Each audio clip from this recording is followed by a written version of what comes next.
श्री परमात्मने नमः।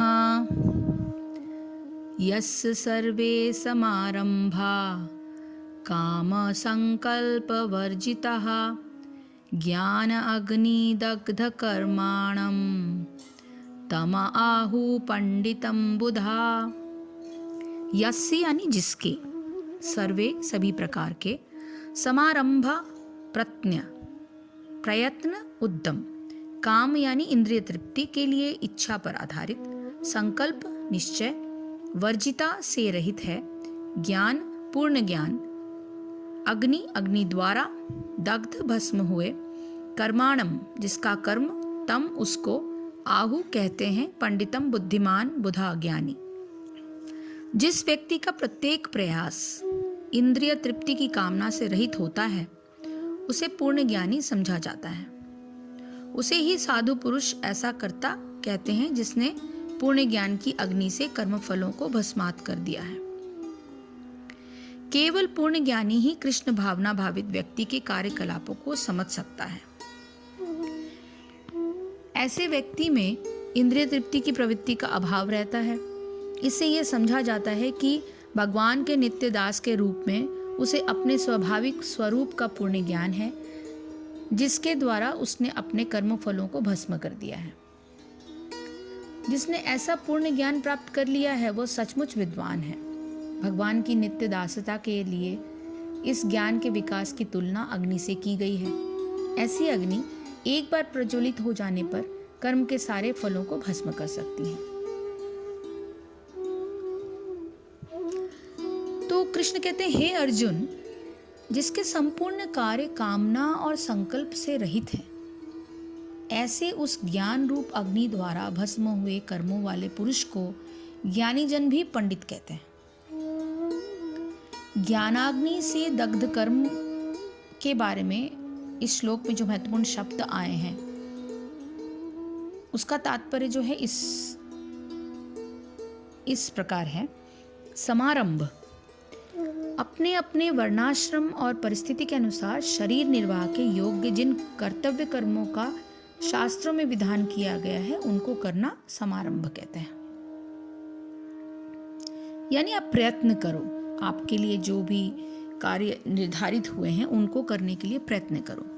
काम संकल्प वर्जित, सांसारिक भोगों को प्राप्त करने के लिए जो इच्छा होती है उसे काम कहते हैं, और इन भोगों को बार बार अपने सुख लाभ की इच्छा से विचार और स्मरण करने को संकल्प कहते हैं। जिन कर्मों में इन दोनों तत्वों का अभाव हो वे सब कर्म काम संकल्प वर्जित कहे जाते हैं। ज्ञानाग्नि, भगवत प्राप्ति के लिए कोई भी साधन करने से जो परमात्मा का ज्ञान होता है उसे ज्ञानाग्नि कहते हैं। इस श्लोक में ये बताया गया है कि कर्म योग का साधन करने से परमात्मा का यथार्थ ज्ञान होता है। जैसे अग्नि ईंधन को भस्म कर देती है, उसी प्रकार कर्म योग का साधन करते हुए यद्यपि कर्मों का संपादन होता रहता है तथापि वे कर्म भुने हुए बीजों की तरह अंकुरित होने की क्षमता नहीं रखते। अब बीज एक बार भुन गया तो वो उसमें से कुछ भी पौधा नहीं निकलेगा, इसलिए वो भुने हुए बीजों में से अंकुरित कुछ होने की इच्छा या क्षमता नहीं हो। सारे शास्त्र विहित कर्मों को काम और संकल्प का अभाव करने से कर्मयोग की सिद्धि होती है। इसलिए ऐसे साधक को ज्ञानी जन भी पंडित कहते हैं। ऐसे कर्मयोग का साधन करने वालों की क्या गति होती है उसे बताते हुए भगवान आगे के श्लोक का वर्णन करते हैं। त्यक्त्वा कर्म फल आसंगम नित्य तृप्त निराश्रयः कर्मणि अभिप्रवृत्तः अपि न एव किंचित करोति सः। त्यक्त्वा त्याग कर, कर्मफल आसंगम यानी कर्मफल की आसक्ति, नित्य सदा, तृप्त यानी तृप्त, निराश्रय आश्रय रहित, कर्मणि कर्म में, अभिप्रवृत्तः पूर्ण तत्पर रहकर, अपि यानी भी, न यानी नहीं, एव निश्चय ही, किंचित कुछ भी, करोति करता है, सह वह। अपने कर्म फलों की सारी आसक्ति को त्याग कर सदैव संतुष्ट तथा स्वतंत्र रहकर वो सभी प्रकार के कार्यों में व्यस्त रहकर भी कोई सकाम कर्म नहीं करता।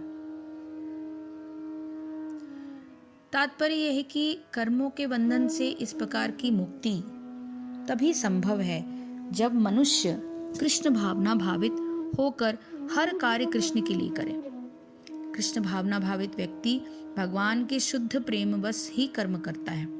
फलस्वरूप उसे कर्म फलों के प्रति कोई आकर्षण नहीं रहता, यहाँ तक कि उसे अपने शरीर निर्वाह के प्रति भी कोई आकर्षण नहीं रहता, क्योंकि वो पूर्णतया कृष्ण पर आश्रित रहता है। वो न तो किसी वस्तु को प्राप्त करना चाहता है और न अपनी वस्तुओं की रक्षा करना चाहता है। वो अपनी पूर्ण सामर्थ्य से अपना कर्तव्य करता है और कृष्ण पर सब कुछ छोड़ देता है। ऐसा अनासक्त व्यक्ति शुभ अशुभ कर्म फलों से मुक्त रहता है, मानो वो कुछ भी नहीं कर रहा हो। यह अकर्म अर्थात निष्काम कर्म का लक्षण है। अतः कृष्ण भावनामृत से रहित कोई भी कार्य करता पर बंधन स्वरूप होता रहता है और विकर्म का यही असली रूप है, जैसा कि पहले बताया जा चुका है। तो ये कर्मयोगी के कर्म जो है वो वास्तव में अकर्म है। जो पुरुष सांसारिक आश्रय से रहित सदा परमानंद परमात्मा में तृप्त है, वो कर्मों के फल और संग अर्थात कृतत्व अभिमान को त्याग कर कर्म में अच्छी प्रकार वर्तता हुआ भी कुछ भी करता रहता है। जो मनुष्य समस्त कर्मों में और उसके फल में आसक्ति का त्याग कर देता है, उससे संसार की कोई भी परिस्थिति उद्वेग नहीं उत्पन्न कर सकती। किसी भी परिस्थिति के सामने आने पर वो उसके अनुरूप अपना कर्तव्य निश्चित करके निरासक्त रूप से कर्म करता है, इसलिए वो नित्य संतुष्ट रहता है। ऐसा मनुष्य सारे कर्मों को भली भांति संपादित करते हुए भी आसक्ति नहीं होने के कारण ऐसा विचरण करता है जैसे वो कभी कुछ नहीं करता हो, कुछ भी नहीं करता हो, ऐसे ही जस्ट हो रहा है, आ रहा है, हो रहा है, ऐसा।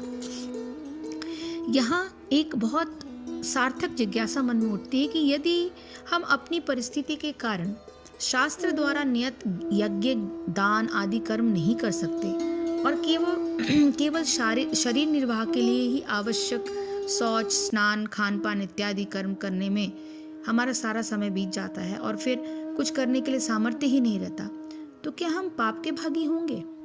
यह समस्या अधिकांश मनुष्य के मन में उठती है। इसके लिए भगवान एक अत्यंत महत्वपूर्ण बात कहते हैं। हरे कृष्ण कृष्ण कृष्ण हरे हरे, हरे राम राम राम हरे हरे। जय श्री कृष्ण, जय गुरुदेव।